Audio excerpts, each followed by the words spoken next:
Wendell, how you doing, Wendell? Oh, got to get that microphone hooked up there.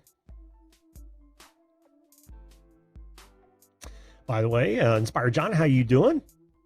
That was interesting watching your game show, Inspired John. That was kind of cool. Happy eating. Aloha to you, my friend. Who else is in that I have not been able to say hello to yet? Wendell, can you hear me? I can hear you. Can you hear me? I sure can. How you doing, man? I'm good. I'm going to try to help you stay on point here. Oh, cool. So, Jim, tell me a little bit. Obviously, you know, I'm into the music thing. So tell me about your music past. I mean, I have a feeling with the drums in the background or something, you've like been in a number of bands and did the, you know, band thing. I have, as a matter of fact. I'll try to condense this as much as I can. I've always been interested in music. I started, you know, just like every other drummer, on pots and pans on mom's kitchen floor. And every song I listen to, I hone in on the percussion. Every song, you know how it is. Whenever you fall in love with an instrument, you just hone in on it. You listen to it. You can separate it in your mind. I ended up buying a drum kit, my first drum kit. My brother actually started playing before I did. And I finally bought one. I want to say it was in 1980. And no, it was 81, because it was right when MTV came out and they were actually playing music video. And I set this thing up with the television in front of me, and I would play to all the songs that came on MTV that most of them I've heard several times. Some of them were new. Well, life got in the way, and I ended up selling my beloved Ludwig kit. It was a classic 70s Ludwig kit with Zildjian cymbals. I loved that thing, gloss black. And like I said, life got in the way. So I walked away from it for, I don't know, 20, 25 years. When I had my boy, he was, let's see, just started high school or whatnot, but he and his friends started playing instruments. He picked up the guitar at first and didn't really have an affinity for that. And he thought, well, I've always wanted to play the drums as well. So we went drum shopping. And all that meant was, now I got time and money that I didn't have before. I ended up buying my set of kitted drums, and it just exploded from there. I hooked up with the same guys I was playing with that old Ludwig set, who are all childhood friends of mine. And, you know, we all went to high school and grade school together. And they were still playing. So, but they didn't have a band at the time. So we actually built a studio in one of his garages. And this is probably 2008. And he had an old Pearl set that I left over there. And then, of course, we finally got a band together in 2009. We played our first gig out as a rock cover band. I'm sorry. Playing anything from, you know, the late 50s to then today. That sort of thing. Since then, I've had 2 or 3 other bands. One was an Irish rock band where we took all of the Irish rock ditties, like remember Thin Lizzy put together Whiskey. Oh shoot, no, I've forgotten what it is.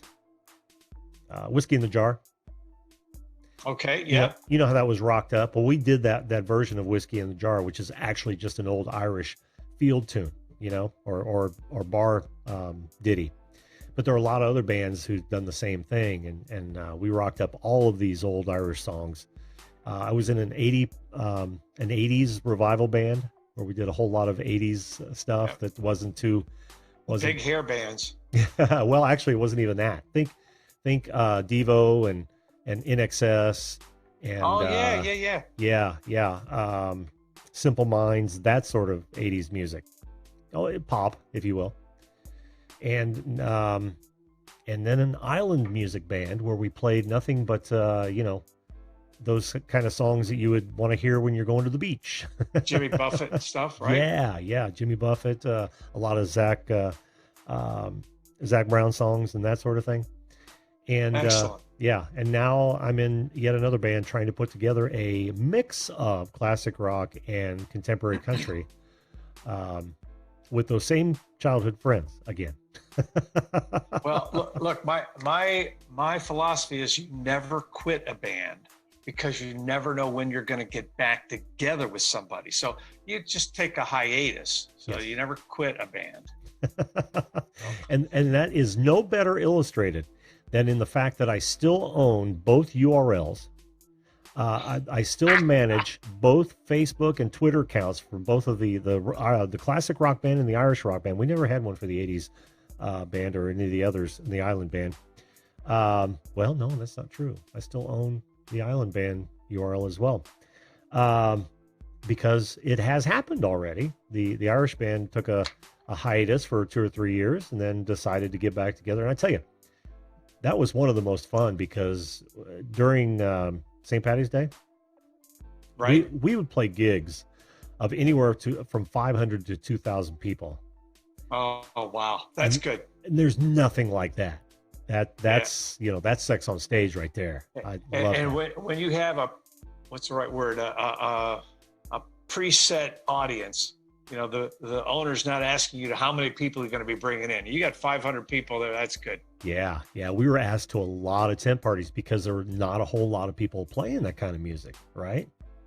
And it was total Irish. I mean, total Irish. Steve Earle, Flogging Molly, Dropkick Murphy, Gaelic, what was it? Gaelic Sea? No, Great Big Sea. Yeah, there was just a ton of bands that we emulated. That's great. Yeah, we put our own spin on it. So that was actually the long version, Wendell. I'm sorry. No, let me tell you, people love talking about themselves. And so I'm just trying to help you out a little bit here. Oh man, you are opening a can of worms, my friend. Hey, I know you got other people. I just want to say 3 things here. So Sure.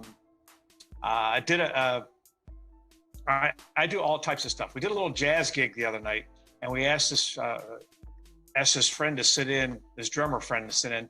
I thought I'd share this with you. He shows up with that American Tourister luggage, and that's his bass drum. I've seen. He puts a kick on it, and that was his drum. It worked.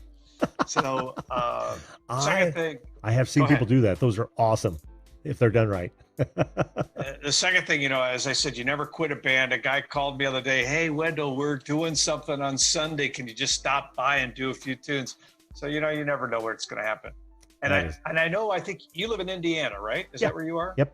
Yeah. So you probably won't get to New York, but if there's anybody else who lives close to the New York area, the Metropolitan Museum of Art right now has a special exhibit on rock and roll music. It's really cool. It's got all the cool guitars from the rock and roll era. Muddy Waters is there. Jimmy Page's guitars are there. They got the original Moog that caught on fire from Emerson, Lake and Palmer, if you remember that. Yes. So if you're in that area, I think that goes till like October or so. But catch that. So that's a great tip, Wendell. Very cool. So, God, I wish I could see it. it's I saw it in April. And it's really worth seeing. So Wow. But Jim, keep on playing. Don't ever stop, man. It's fun being the old guy playing the greatest tunes. Oh man, and it is such a wonderful thing to do, is it not? It is. Making music is beautiful.